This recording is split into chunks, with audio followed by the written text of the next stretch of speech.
Buenas, ¿se me escucha?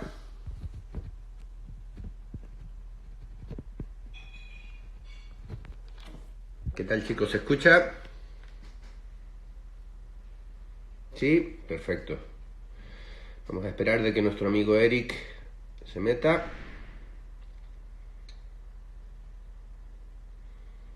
Debería estar por aparecer. Vale, ahí estaba hablando con Erik en WhatsApp y creo que ahora va a entrar. A ver si lo consigue.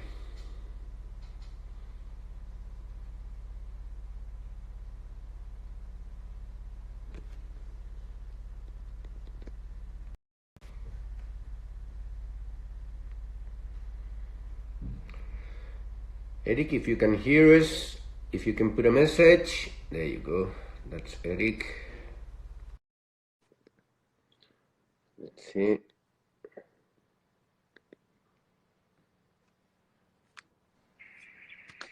Hello, Jorge. Hello. Good morning. How are you? Hey, how are you?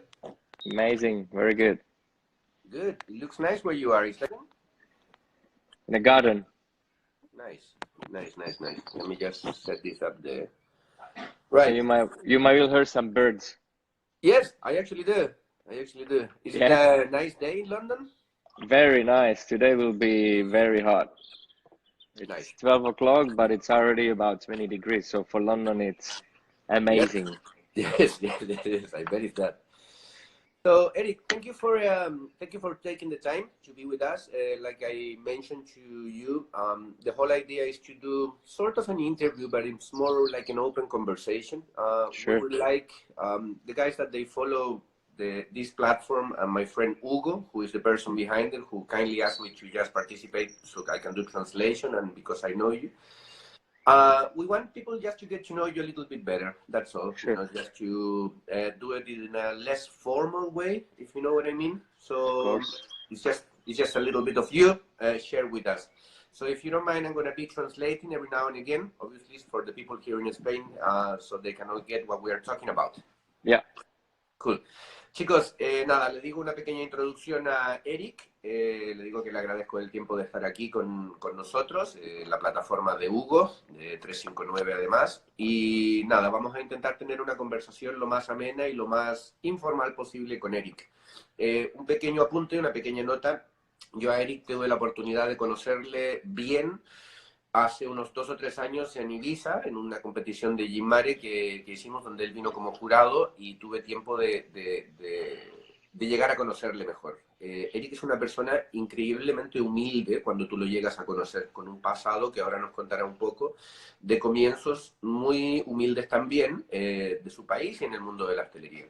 So, Erik, I was just doing a little intro saying that I had the opportunity, and I feel very, very blessed, very lucky that when you and we met in Ibiza, what was 3 years ago, 2 years? I don't remember, something like that. I think about 4. Oh, fuck. Okay, 4 years. It's the quarantine thing and all that. Yeah. Yes, about 4 years ago, I had the opportunity to get to spend a little bit more time with you. We had a few drinks, and we were in a nice, lovely environment, with the beach, the pool, and etc. And I got to know an Erik that is very down to earth, and I really like and I enjoy having the possibility of meeting you like that. And I think not many people see what you portray as a professional when you are working in a bar, when you are doing an activity with or without a brand, and I think many people, they tend to confuse between the person itself and the persona or the character, if you know what I mean, no? Yeah, got it.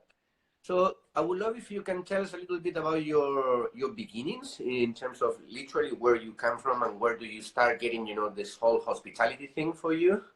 Yeah. So same as Marian Beke, who was here last Saturday, I think I've seen him. Indeed. Yes. Same country, Slovakia, where it started about 18 years ago now, or 19 years ago. I started bartending when I entered to a bartending school in Prague.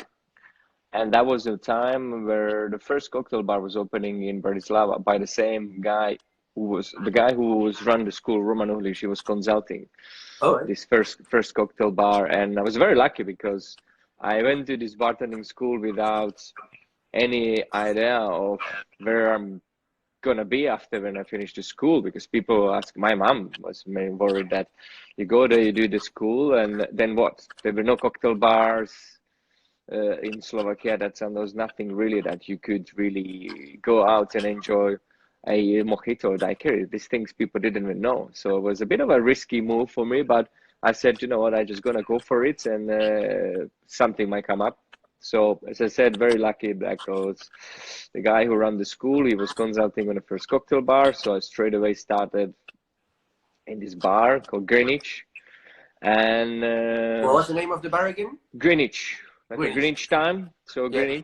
Greenwich cocktail bar. And it was probably 200 meters away from Paparazzi, where Marian Becquet started. Oh, right. So you guys So were neighbors around yeah. So we were neighbors. We were close to each other. But when Marian came from his hometown, I was leaving. So I met him, and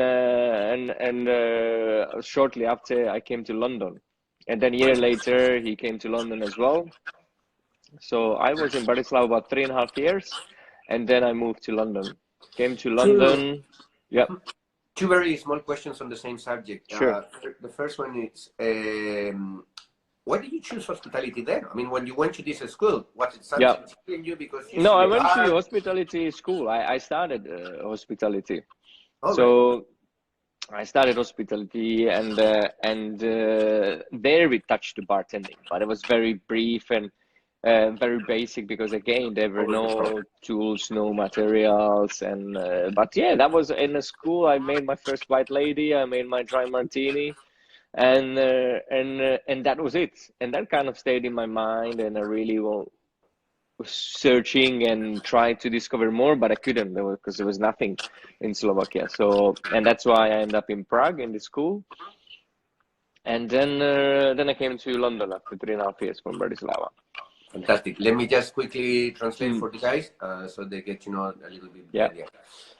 Erik, nuestro amigo aquí, él viene de Eslovaquia, el mismo país de donde viene Marian Becquet, que tuvimos la semana pasada justamente haciendo una entrevista. Erik nos comenta de que cuando él terminaba el colegio, pues bueno, le apetecía estudiar algo que fuera práctico, ¿no? Algo que le significara tener unos estudios que le pudieran llevar directamente a un trabajo.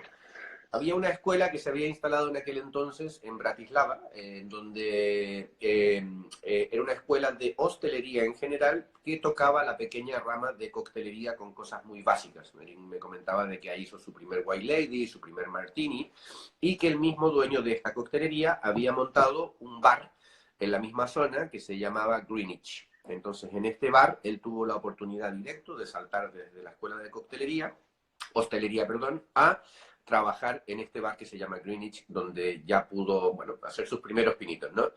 Y coincidentemente este bar estaba un par de metros, un par de calles del otro bar que se llamaba Paparazzi, donde también estaba Marian. But did Marian and you, have you guys met at that time, or did you met in London?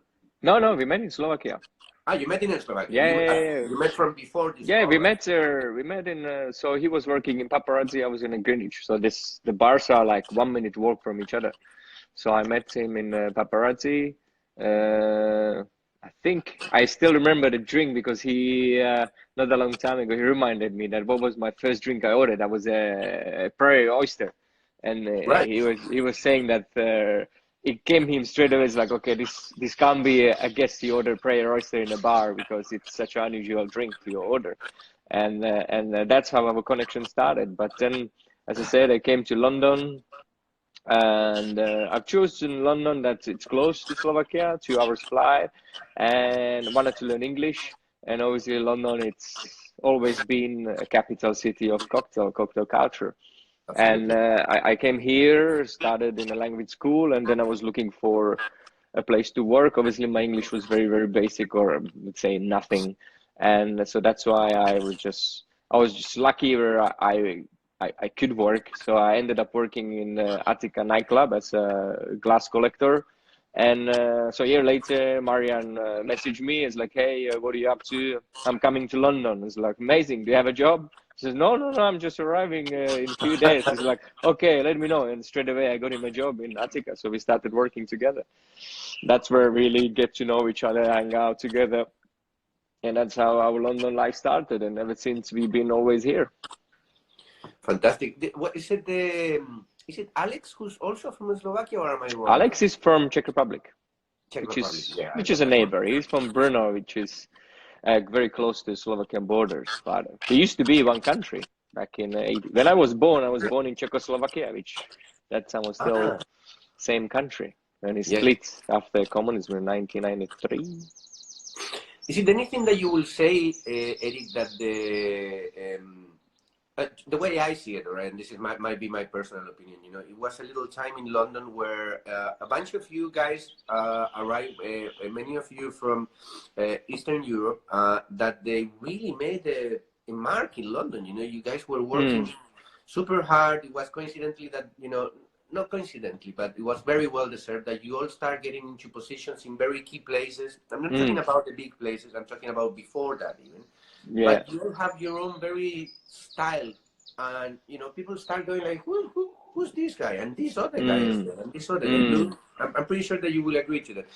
Do you think there is anything to do with the way that you guys been taught, or is it something cultural, or is it something coincidental? I try to explain it in a way that Slovakia, it's very country where you can find lots of craftsmanship. When it comes to wood, when it comes to ceramic, leather, or glass, there's amazing glass factory. So we had this, I think, capability to work with the precision and in the same time working very hard. And I think this was something which kept us alive when we left our home country and came to a big city where we didn't know anybody and we had to start from a basic. From the beginning, that we were not afraid to work 10-15 hours. And No, I agree. I think it's very interesting. The whole thing that you mentioned about, you know, the for example, working with glass or the craftsmanship, you know, that is probably something that once you apply it to other areas, say bartending, you know, it gives you some way of working. You know, it's inspiring. That's cool. Let me quickly translate for the guys. Chicos, Erik nos comenta de que cuando él se va de Bratislava, del bar en donde trabajaba, se mueve a Londres. Como la mayoría de estas historias, llega a Londres con una mano atrás, una adelante. Su nivel de inglés no era realmente muy arriba. Empezó a trabajar, a estudiar en una escuela de lenguajes. Y dentro de poco tiempo encontró un trabajo como glass collector, que es el recoge vasos, literalmente, de un club que se llamaba Attica. ¿Is that correct? Was it Attica? Yes. En un club que se llamaba Attica, coincidentemente que él ya había desarrollado una pequeña amistad con Marian, que eran vecinos en Bratislava dentro de estos bares. Erik recuerda un momento de que fue a ver a Marian a su bar y bueno, engancharon y ya se conocieron, ¿no? Entonces Marian le llama y le dice de que va a arribar a Londres también, donde le consigue también un trabajo en Attica. Y así Erik Lorincz y Marian B, que trabajaron juntos. That was the only place that you ever worked together under the same roof. I'm pretty sure that you have done events, no? Yeah, that was the only one bar, really. Did you ever went out the back to have a cheeky cigarette on your break or stuff like that? None of us smoking. We never smoked. Well, I'm sure that you had when other bar breaks were going for a smoke during the shift, we were still working. That was typically us. We never stopped. That was the style. Yeah, I bet you were. But I bet you also had the opportunity to, I don't know, share a meal or share a beer. Oh, no.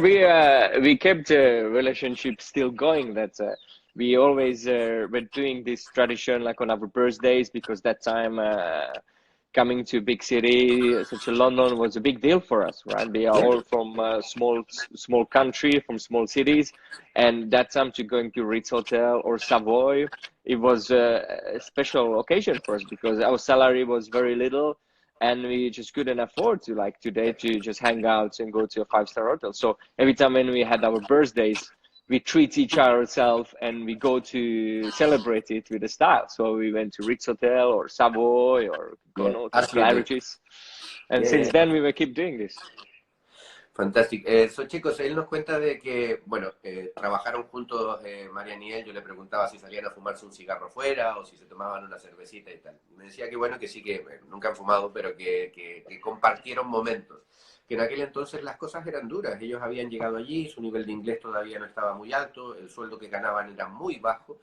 Y que una vez al año como mucho pues se daban un gusto y para sus cumpleaños, tanto el de Marian como el de Erik, pues celebraban yendo a uno de los grandes hoteles, o bien al Claridge's, o bien al Ritz, o bien al Savoy, para celebrar su cumpleaños y poder estar en un five-star hotel y ver un poco esa imagen tan potente de lo que era esa coctelería tan cuidada de Londres, ¿no? So I guess that, you know, by doing that, by going to celebrate your birthday and having a little look in these five-star superb hotels, you know, that they were top of their game as well. Did you got hooked up there? Did you got a feeling that we kind of you know what, we were debating? It's like because that time in hotel bars you still seen the really, for us, the old generation of bartenders. Like Brian Silva was at the Connaughts, Salim Khoury was at the Savoy. I can't remember who was at the Ritz that time. Oh, at the Dukes. Are we talking about 2000 and what? 2004, 5. 2004, 5, right. Okay, yes. Yeah. Yes. And Dukes Hotel, who was that? Was it Gilberto Pradi from Italy? So basically very old school bartenders, and we were both asking, it's like, could you work in a five-star bar? Because we are so young and the team is very like double of our age, and we didn't feel like we are developed enough to adapt ourselves into that. And so it was just like, okay, let's just try something different. Let's just we probably not ready yet for it. So we both went from a nightclub. Actually, then we went to work together to another place, and that was the living room, which was just across the street, on a head-on street, not far away from Quaint. So we were doing a few shifts there as a part-time. We were working there. And then I found another place. But in the second place, in the living room, you were, both of you working as bartenders, or you were class collectors? That time we were bartenders, yeah. Right. That was our first bartender's job, really. Okay. So we went there as a bartenders. And then from there, I went to Nozomi on a Beacham place. And then Marianne went to, that's the sister restaurant of Lab, Townhouse. Townhouse, yes, I remember that place in Knightsbridge. Yeah, so we were again ended up on the same street, because the Nozomi, it was on the same street. It was like 300 meters from each. So we were both working on the. Oh. Just got a phone call. I just. Yeah, don't worry. And then after that Nozomi, I got opportunity from Giuseppe Gallo to work at, and this was all so linked together because Marianne went to Montgomery Place. Giuseppe Gallo used to live nearby, and he was always sitting in the bar. And Giuseppe was saying he's looking for some bartender he was at the Sanderson Hotel, at the Blue Bar. No, sorry, Purple Bar. Blue Bar is at the other. And Marian told him, yeah, he's a friend of mine, Erik. I'm sure he would be interested. So I met Giuseppe, did my interview, and ended up working in my first hotel.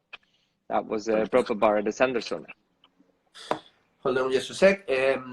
Chicos, nos cuenta Erik un poco más de sus primeros inicios. Dice que después de trabajar en este club que se llamaba Ática, él y Marian fueron a trabajar juntos, pero esta vez como bartenders, a un sitio que se llamaba The Living Room, que estaba también en la misma zona. Allí ya trabajaban haciendo cócteles y todo lo demás, y luego ya separaron sus diferentes caminos. Marian fue a trabajar una temporada corta en un sitio que se llama Townhouse, que es el local hermano de lo que era el antiguo Lab, un ícono dentro de la coctelería de Londres. Y Erik se fue. What was the name again? Otsomeno? No. The name of the place that you went to work? Otsomeno? No. Nozomi. It's a Japanese restaurant. Nozomi, right. Entonces Eric fue a trabajar a un sitio que se llama Nozomi, que era un restaurante japonés de muy alto nivel, en donde también empezó a trabajar como bartender. Y de aquí, coincidencias de la vida, no otro que el señor Giuseppe Gallo, que es hoy, bueno, el creador y parte dueño de la marca Italicus, además un bartender muy reconocido a nivel mundial, muy carismático, fue gran embajador durante mucho tiempo también de la gente de Martini. Él hizo contacto a través de Marian con Eric y le ofreció su primer trabajo de hotel en el Hotel Sanderson, ¿is that correct? Yep. In Sanderson Hotel, yeah. Okay, fantastic. And then, so you did Sanderson Hotel, what, I guess a couple of years or something? Or what? Yeah, I was there about a year and a half. And then that was the moment where I felt like, okay, I'm ready for an adventure in a hotel bar, but I was really looking for a British, very classy British style 5-star hotel where I wanted to be there from the opening, so build the concept, do the opening, do everything from scratch. So be a part of the whole opening team. And that was the year 2008 when the Connaught Hotel was reopening. Yeah, I remember. And that time I knew Agostino already, and Agostino got offered the head bartender role. And obviously I applied, and I've got a bartender role where we started together. Fantastic. And this is the proper reopening, 2008, Yeah. Because the hotel went under renovation, and there was a reopening of the bar. Yeah. And so it was an opening team. So, chicos, Eric me comenta que, bueno, su movimiento personal fue después de trabajar 1 año y medio en el Hotel Sanderson. Él estaba buscando continuar por la línea de lo que eran los hoteles de 5 estrellas, pero que quería algo un poco más british en el sentido del servicio, de los elementos que se ofrecían para trabajar, etcétera. Y coincidía también de que a través de contactos él se conocía con Agostino Perrone, que estaba a punto de abrir, hacer el reopening de lo que es el Hotel Connaught. Esto es el año 2008, que hicieron una renovación muy grande que tardó una temporada, y luego en el año 2008 ellos vuelven a reabrir, donde Agostino era el head bartender y Eric pidió trabajo para trabajar dentro del equipo original. So you were part of the original team after the renovation. You were a bartender. Do you had a position or bartender? A bartender. It was a bartender. Yeah. Okay. Perfect. And from there, how long you stay there? So I was there about 2 years. I was there till 2010, after when I finished the work class, and right after that, I got an offer from the Savoy, because Savoy was reopening in 2010. Oh, you see, this is a part that I didn't know about your story. I thought the world class thing, when you went there and participated and all that, it was when you were already in the Savoy. It was before. Before, yeah. All right, so you were at the Connaught when you. All right. Yeah. And then you got offered the position. Also, Savoy was also going through some renovations. I don't know if. Yes, so the Savoy closed in December 2007. They're meant to close for 12 months only, but and the last renovation was in 70s, so nearly 40 years. Yes. And that's needed a proper big renovation. And after 12 months, they realized they're so behind with the work, so that's never gonna reopen in 12 months. So they extended it to 18 months. The 18 months quickly turned into 2 years, and the reopening was actually after 3 years. Right. Wow. 3 years. So, and correct me if I'm wrong, and I'm sorry for my ignorance in this point, but the Beaufort's bar, it was only open when this renovation happened, or Beaufort bars existed before the renovation? No, Beaufort bar was a new concept. It was an additional bar with the reopening. Whereas the Beaufort bar now, there used to be kind of like a semi-private ballroom. Yeah, for so sure. There wasn't a bar there before. For sure. So the only bar as we know it in the Savoy Hotel, it was the American bar before the renovation. And then after the renovation, of course, they kept it as the American bar. you know, with the whole refurbishment.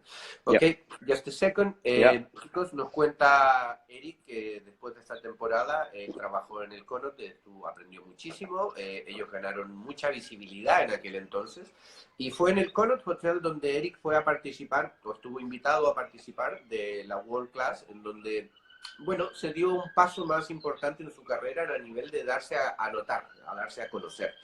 Y que después de haber participado y ganado en la World Class, pues él le ofrecen una posición de trabajo en el Hotel Savoy. El Hotel Savoy había estado también en una reconstrucción, lo habían estado arreglando.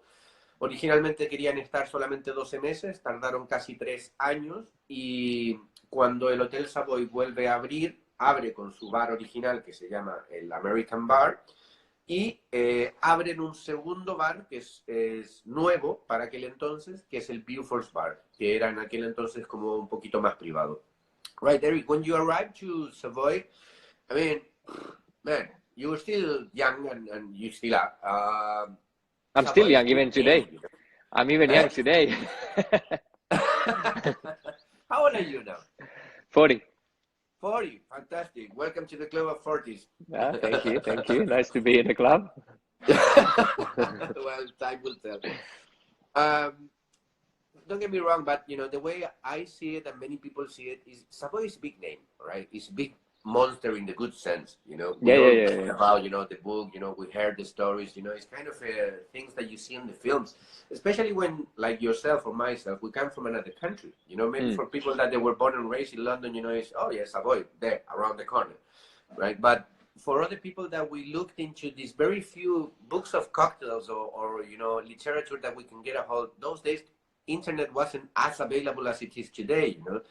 The Savoy was a big name. Was it a little bit intimidating for you when you actually got there, you know, maybe the first day of school kind of thing, you know, arriving and all that?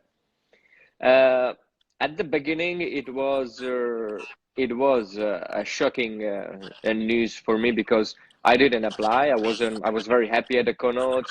I was in an amazing team. I won the World Class. A week later, Agostino won the International Bartender of the Year at Tales. We won the International Hotel Bar, so we were like all over the moon, and we really enjoyed ourselves there.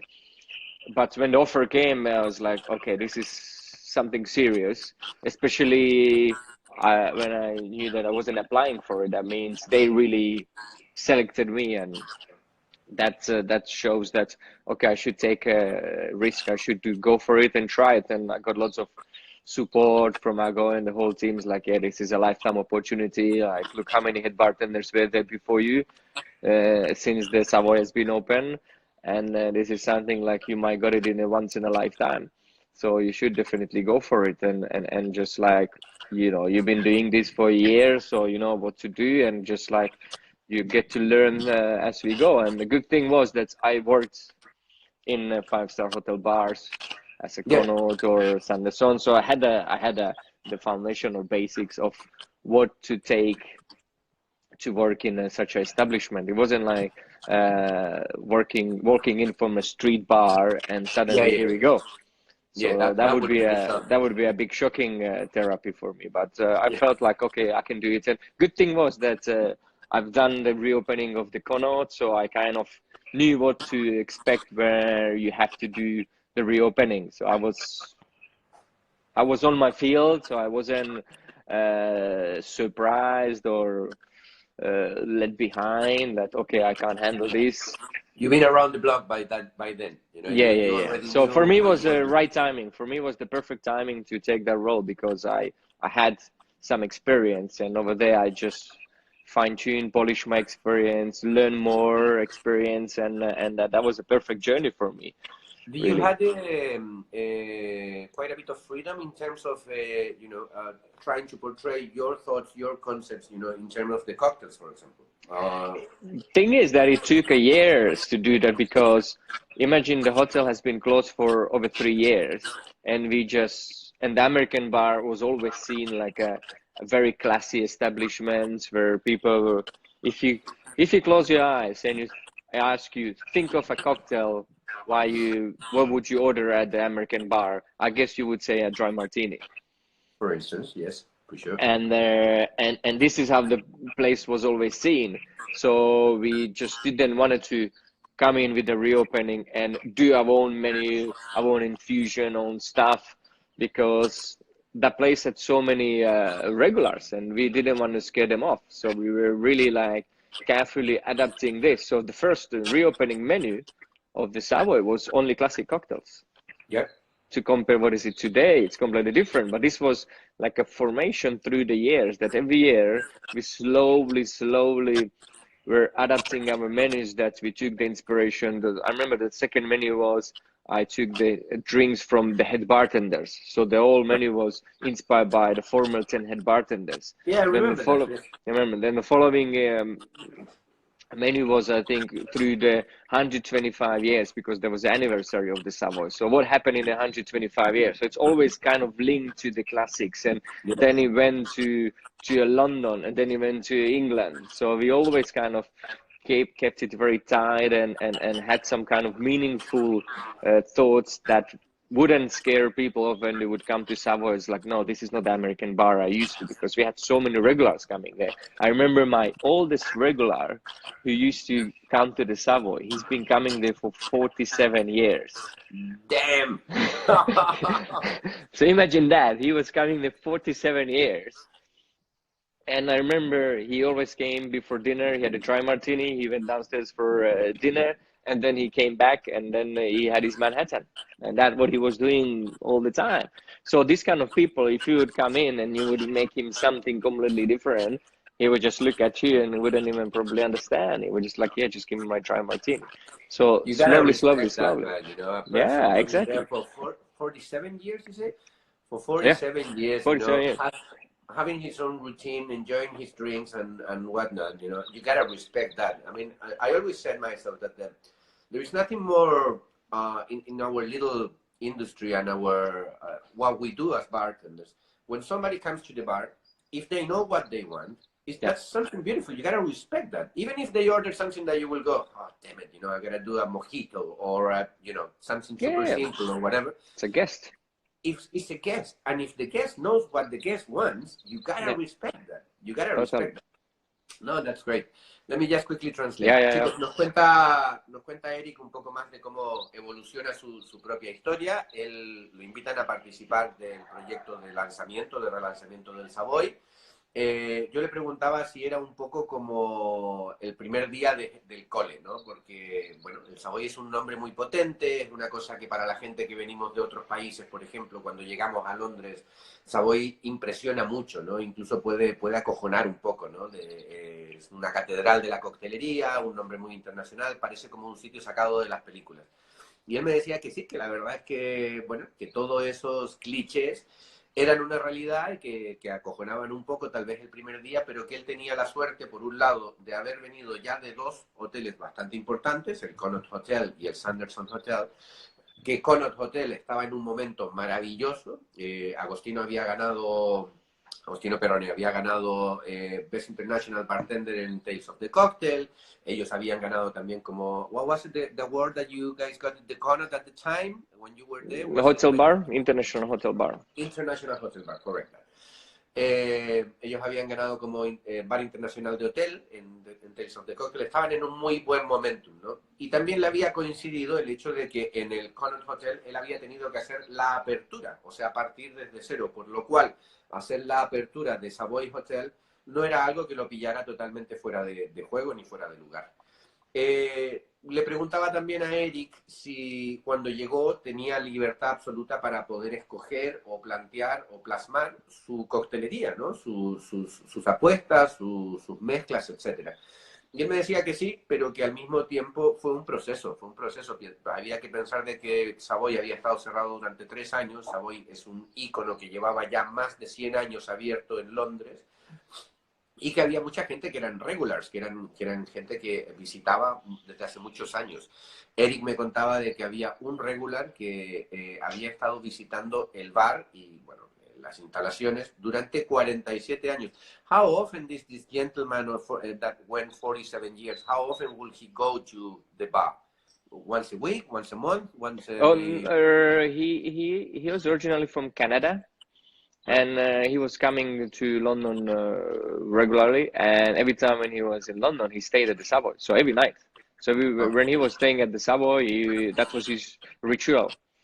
So his ritual was come to the bar, had a martini, dinner, come back to the bar, Manhattan. Oh, fantástico. Fantastic, beautiful.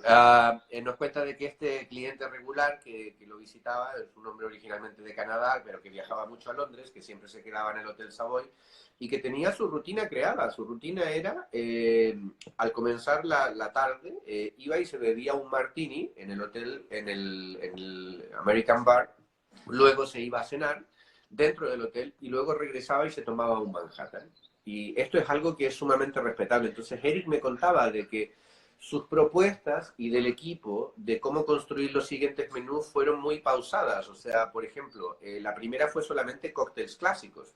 La segunda propuesta que hicieron de menú fue un cóctel de cada uno de los head bartenders que habían habido en los últimos 100 años, ¿sabes? Para recuperar un poco estas recetas de cada uno de ellos.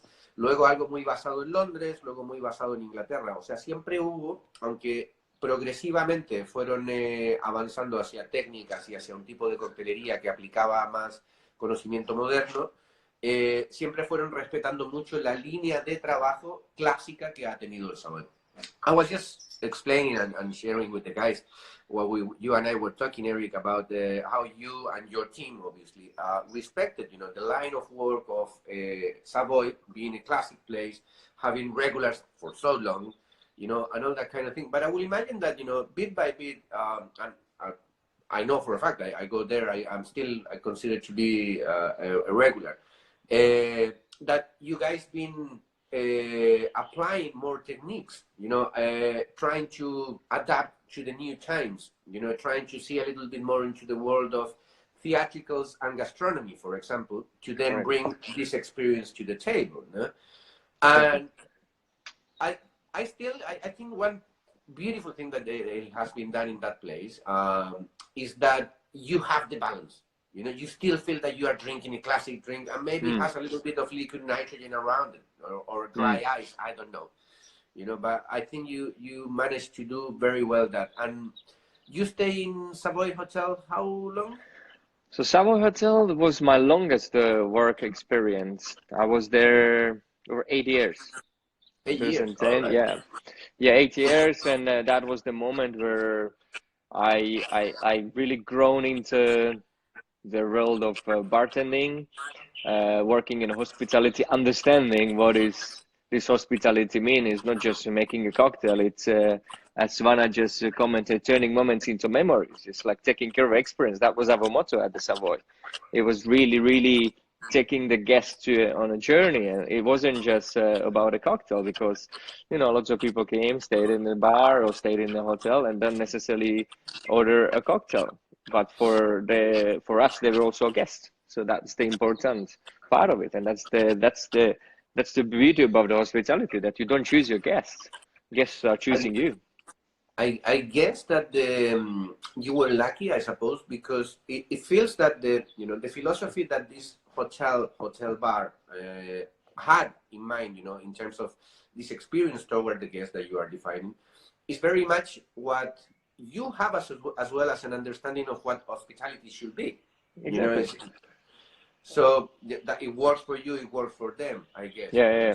Totally. Yeah. I did lots of trips to Japan where I really fell in love with the culture and the way how bartenders were thinking there, and that's where I was gaining lots of inspiration and try to adapt into my work. So that's why I always try to stay focused. And people always say, Erik is never smile, he's always serious. It's like, no, I smile inside. I'm also happy from inside, but when I'm working, I'm focusing on it. It's just same thing. Like if you look at the heart surgeons, when he's doing the heart surgery, he's focusing, he's not laughing. Because if he would be laughing, he might cut a vein and the patient died. If I do the same thing, I might just go over 1 drop of absinthe to 1 dash or 10 ml, and I just screwed the whole entire drink. So for me, it was always like, wanted to focus on what I'm doing. But you know me, that once I'm off work, I can enjoy myself as anyone else. Absolutely. I know this for a fact, Erik. So very quickly, I translate. Erik nos cuenta un poco más de su experiencia. Dice que en el Hotel Savoy, que en el American Bar, él estuvo 8 años, que fue realmente muchísimo tiempo. Él hace una definición muy interesante, ya abarcando incluso otra de las preguntas que teníamos, de lo que es la hospitalidad para él, el concepto de hospitalidad o de la restauración y de todo lo que hacemos nosotros, ¿no? Él dice de que coincidentemente la filosofía que había en el hotel y en ese bar era la misma que él también estuvo desarrollando. Todo tiene que ver con el guest, todo tiene que ver con la persona que nos viene a visitar, ¿vale? Y que realmente nosotros no escogemos al guest, a nuestra persona que nos viene a visitar, sino que es él quien nos escoge a nosotros, a nuestro bar o a nuestro concepto. Y que todo lo que ellos intentaban hacer, y que siempre intenta hacer Erik en todo lo que hace, está relacionado con una experiencia muy 360. Un journey, como lo definía él, es un viaje. Un viaje es en el fondo cuando tú llegas y además de un servicio desde el agua, la música, el servicio per se, todo tiene que ver con una experiencia, un viaje que te están intentando transportar a un lugar o a una memoria, ¿no? Él habla también de hospitalidad como de la manera de generar nuevas memorias. So I'm just trying to summarize for the guys here, Erik. I think I really like a couple of things that you said there. One of them, is generating new memories, as part of the experience. This whole concept about the journey, I really like. I think we all speak about, the relevance of experience when you are having, a cocktail, but I think defining it as a journey, to me, makes it even more clear, because a journey, you arrive to a place or you have a starting point, and from there, you don't know where you're going to go. That's a journey. You can go to many different ways. And I think having a journey when you're going for a cocktail in a place that not necessarily only the Savoy, but many other places, a cocktail place where there is a concept, where it's people that they care about, is so important. It makes night and day. It makes complete difference.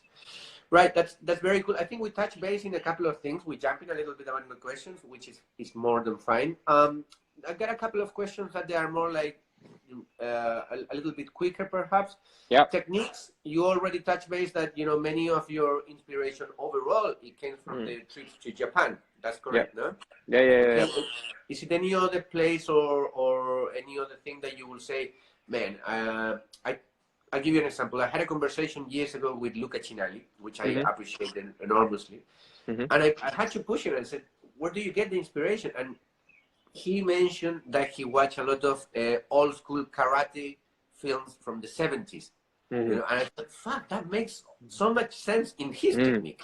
I like the idea that we all get inspiration not only from the obvious, which is another bar. Is it anything that for you inspire you? Is it going to nature or museums or something? For me, it was mainly the Japan, so the Japanese bartenders, and then I just tried to adapt it into my way, the way how I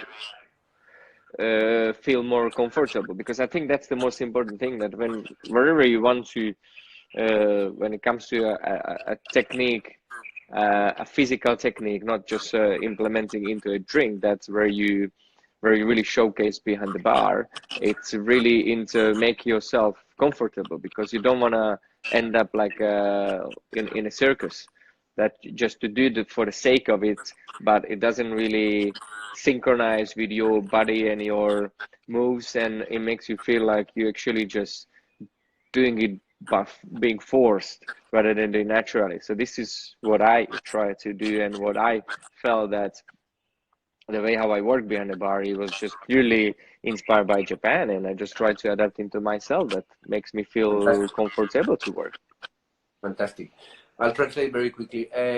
Hablábamos un poco con Erik de la inspiración, ¿no? La inspiración tanto en técnicas como en la forma de trabajo. Y Erik refuerza un mensaje que él dice que tuvo la suerte, la fortuna de visitar varias veces Japón. Y Japón siempre fue algo que le impactó mucho a nivel de cultural, a nivel de ingredientes y a nivel de técnicas de los bartenders de allí también. Entonces él nos cuenta de que para él siempre fue un motivo de inspiración Japón. Fue una idea que él lo que hizo fue simplemente ir adaptando a su manera de trabajo, a su a su propio cuerpo. I guess that what you're saying as well is that when you are adapting a technique that you see or you get inspired by somebody else or by other country or another culture, it also very much depends, you know, in your own self as your own body, for example, because Exactly, we move yeah. all different, you know. This was my whole point. That's most important. It's like to make you feel comfortable. You don't force it, because once you force it, it's not natural and it's just doesn't work, and it's so obvious that that is very what you're trying to do, it's just not you, because the whole point of it is like just to be swimming against yourself. the current, you know, like going Yeah. against.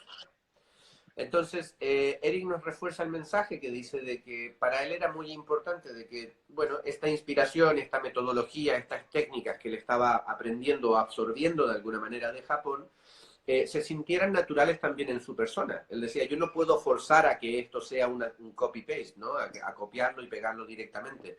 Yo necesito adaptar esto a mi persona, a mis movimientos, a mi manera que yo tengo de actuar con las manos, por ejemplo, para que se sienta de manera natural y así pueda florecer una nueva técnica que es la mía, que no es ni mejor ni peor que otra, sino que es simplemente la mía. Eric, time is going by, and there is one thing that I wouldn't forgive myself if I don't touch base on this, which is I like you to talk a little bit more about Quant from before Quant. I mean, I'm pretty sure that you, as many bartenders around the globe, you know, always had a dream of, I like to have my place, you know, I'm happy where I am, but you know, I can picture, I can imagine, I would like to do things that in a place that I call mine, no? And I don't think it's got to do so much with the actual ownership of, I own a place, but it's got to do more with that home feeling, that this is where, you know, your new home kind of thing. How was it, Juan? How was it, your idea? How long you been brewing the idea, you know? So, well, I started pitching this idea, or started growing in my head when I was leaving Connaught. Yeah. Simon Difford was really encouraging me. He's like, hey, I think after this, you work in an amazing place at your Connaught, you won the world class, now you got an offer from the Savoy, you need to start thinking of opening your own bar. And that was the moment where I started really looking into it, and it's like, okay, what does it take to open a bar? What do you need to know about it? What is it you need to look into? So I started doing my research slowly, while I was at the Savoy, and then about 5 years later, I started intensively getting into that, because after that I felt like, okay, I feel now strong enough to take that journey, take that next step, and then I started really speaking to people and telling people that I'm looking for a site. I'd like to open my own bar, and this is how I ended up at Crane, because I just asked a friend. I told friend that actually that was Douglas Ankar, creator on Pornstar Martini. He came once to a bar and says, like, what are you up to, man? It's like, yeah, I'm just looking for a site, like to open my own bar. And a month later, he just called me saying, hey, you still looking for a site? It's like, yep. I think you should meet Murad. So Murad is the owner of Sketch and also the restaurant upstairs, the Momo. Yeah. So he introduced me to him. He showed me the site downstairs. That was his Kemia bar. Then he gave it to a guy to run. That was a Black Dice. It was like a nightclub that time. And then he said, I really want to do something here, and this is available.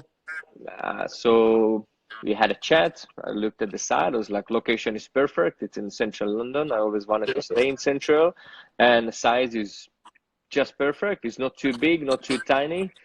And I says like, yeah, I'm interested. What does it take to do this? Take it over. So it was a bit of a long journey, because the lease was finishing, so we had to apply for a new lease, and a negotiation on that was about 15 months, nearly 2 years, and then the new contract, and then once we had everything done, it was suddenly two and a half years gone. And after, when everything becoming black and white, so it's like, yes, we're going ahead. That was the moment. It's like, okay, time to leave Savoy, and I left Savoy May 2018, and that was the moment where I really started working intensively on that, because my main condition was that what that place needed complete revamp. So I just didn't want to take over a existing place because it was a nightclub. So it was like, it was nothing to do with me. And No. so when I see it was like site, everything, the shell of the place is great, but this is not what I want to do here. So everything needs to go out. So started working on the interior, started working, redesigning the bar, redesigning the stations, designing the laboratory which we've got there, which used to be the VIP area. So it was a lot of work involved into that, and that was done because I left Savoy, so I had so much free time to do it, and then in May 2019, actually next week would be 1 year. Exactly. Yeah, when we reopen the bar. Fantastic. It's gonna coincide that it's gonna reopen when you are actually turning 1 year. Well, I don't think so. It's not gonna happen because the current situation in London is not ready for trading for bars. So we still need to wait. For sure. Look, you touched something interesting. I'm gonna get back to you in just a second. I just wanna quickly translate to the guys. Yeah. Sometimes I forget. Nos cuenta Erik de, bueno, su gran paso hacia su proyecto propio, ¿no? Erik nos dice de que, como muchos bartenders, como todo el mundo, muchas veces tenía el sueño interno de yo quisiera tener mi propio lugar, ¿sabes? No por estar en desacuerdo ni sentirse mal en donde trabajaba, sino que simplemente por una búsqueda personal de proyecto. Cuando él empieza a fabricar en su cabeza esta idea es cuando todavía trabajaba en el Connaught. Él había ganado la World Class. Y una de las personas que también le metió un poco dentro de su cabeza fue Simon Difford, que le decía, de la Difford's Guide, que le decía, Erik, creo que estás en un momento que deberías empezar a pensar en la posibilidad de abrir tu propio bar.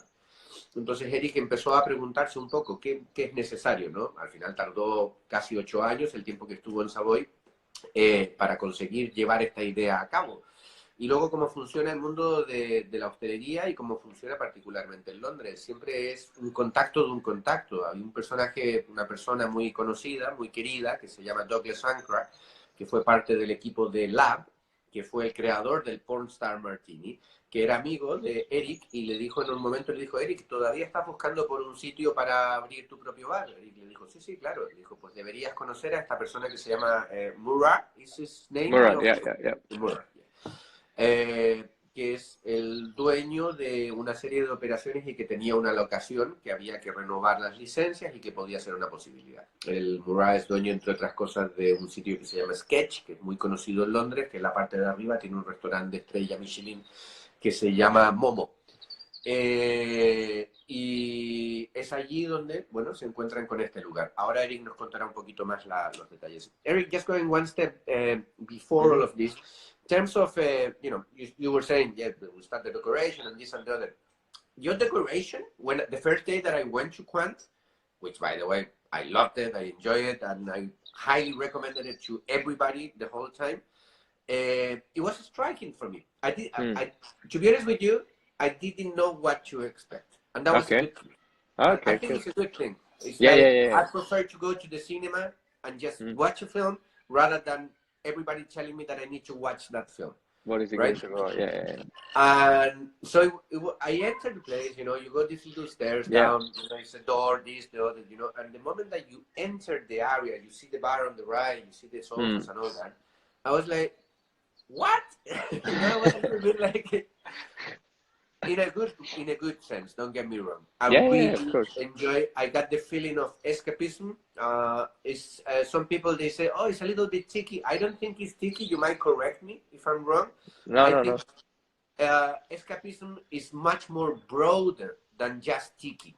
Okay? It's a little bit more broader spectrum. No? So tell us a little bit about concept. Yeah, completely right. It's not meant to be a tiki bar, even though we have a nice rum collections there, and pure reason because we love rum cocktails, but it's not a tiki bar. In fact, we don't even have tiki mugs, so we respect tiki, but the idea of the bar, it wasn't to judge the bar by the look. So the bar that you look at it, you see, oh, it's tropical. It will be a tiki cocktail bar. No, it wasn't. the idea of the bar look was to evoke you something that you make you feel very, very comfortable while you enjoying your drinks. Yeah. And this was the big thing for us, and a kind of disadvantage because we were on a basement, no windows, quite a low ceiling. So the importance was to create an ambience where you really, really can enjoy yourself while you drinking drinks. So that was the idea behind the concept, that has some kind of link with the Moroccan restaurant upstairs, which is a Northern African. So for us was to create a ambience that really almost like take you on a holiday, because when you're on a holiday, that's where you enjoy your drink most, because you are relaxed, you sit back and you enjoy every single moment. So with the bar, we wanted to do exactly the same thing. What I really wanted to do, just like as you explain that when you walk downstairs, you had a little bit of like a shocking but positive surprise that I wasn't expecting this. And this was the whole idea of the bar, to create a place that you walk in. You nailed it, because I literally, and after the first time that I've been there, I've been other times, and I brought other people. Yeah. And I love seeing their faces, because they tell me, when I'm going to take you to Quant, and they go, oh, what is it like? And I said, well, you'll see. I don't need to tell you anything. We are on our way. You will see. And I love seeing people's face. When the moment that they walk in and they go, what? Really? And I think it's beautiful. Listen, before I forget, very important, Sure. because Instagram gives us only exactly 1 hour. Yes. If by any chance it cuts off like radically, like this, we'll hook up again just to say goodbyes properly, because I don't like being on the middle of a sentence. That's I want to So I'll translate for the guys very quickly.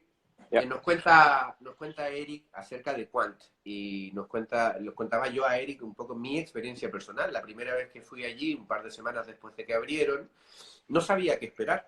No había oído exactamente de qué tipo iba la decoración, o cómo era la coctelería, o el servicio, o nada.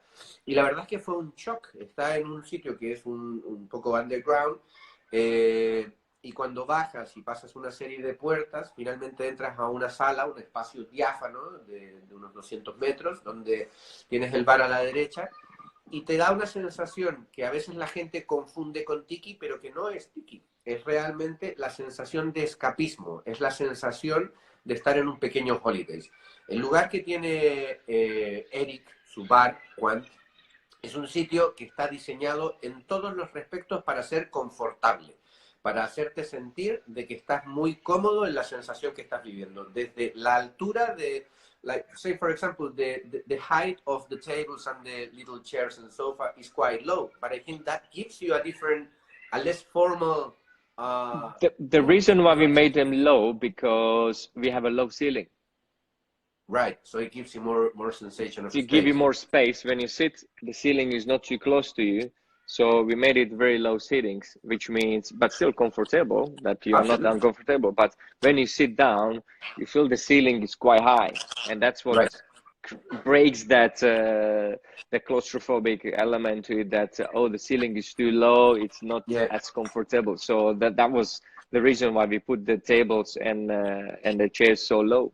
So once you sit down, you don't feel it, because once you stand, you are, if you're tall enough, like myself, I can reach the ceiling, which for bar it's quite low, because the bar, it's always good to when it has a bigger ceiling for many reasons.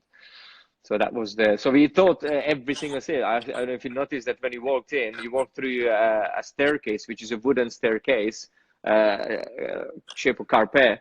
But once you walk through the bar, you have a same theme, like the corridor, but it's made of carpets.